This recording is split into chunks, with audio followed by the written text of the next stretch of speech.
following with the program and following with our tight schedule, I have a very, very special honor at this point, and it's that of presenting our keynote speaker, Iris Martinez. I think that most of you know Iris because she has been in this area doing a tremendous work and showing her incredible commitment to the Latino community until she moved to Puerto Rico, where she's Director of Mental Health Services in San Juan. Iris is a very accomplished person. Among other things, she has received this year a special fellowship award for minorities by APA in the August meeting of APA.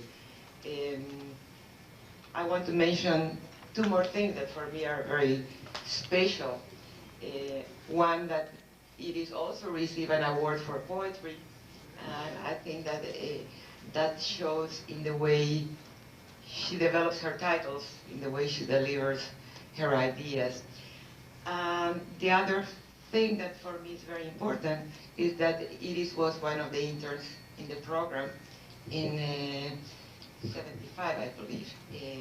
So it's very fitting in the year that we are having our 20th anniversary of the program to have one of our first graduates, that is such a pride for all of us, come here and become the keynote presenter in this conference.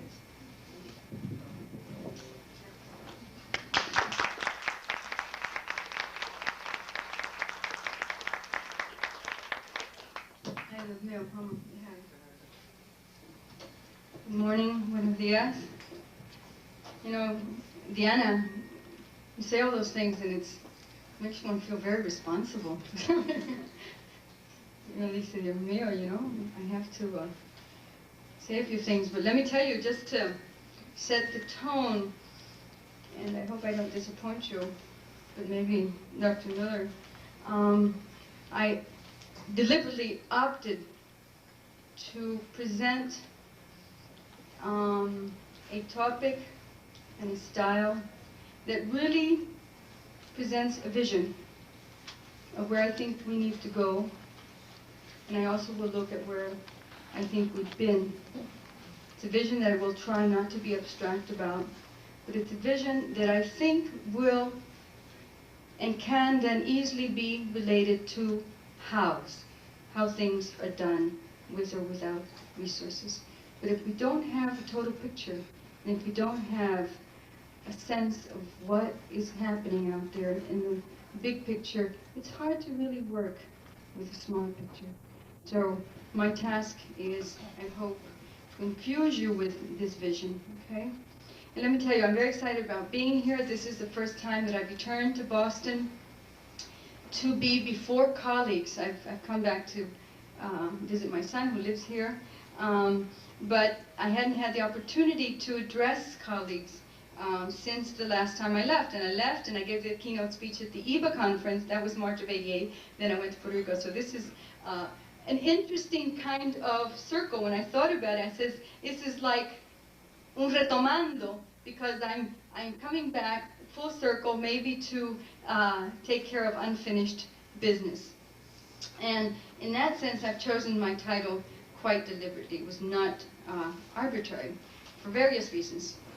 And I will try to talk as if we were talking very intimately, but I will also read.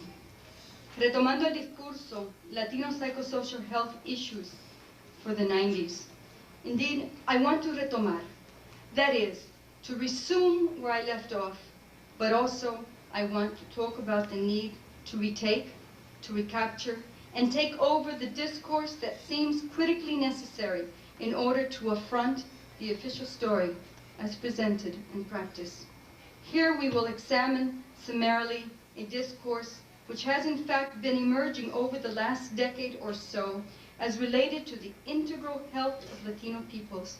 And let me say, discourse is simply a body of ideas, knowledge, and practices that prevail at a given point.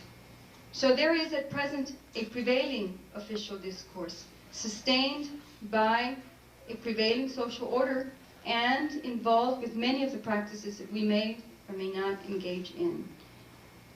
And this prevailing discourse also is being challenged by a different body of ideas, of knowledge and practices, one that emerges from the reality and experience of oppression, of domination and disenfranchisement of our peoples in this country and for the most part of Latin America and the Caribbean.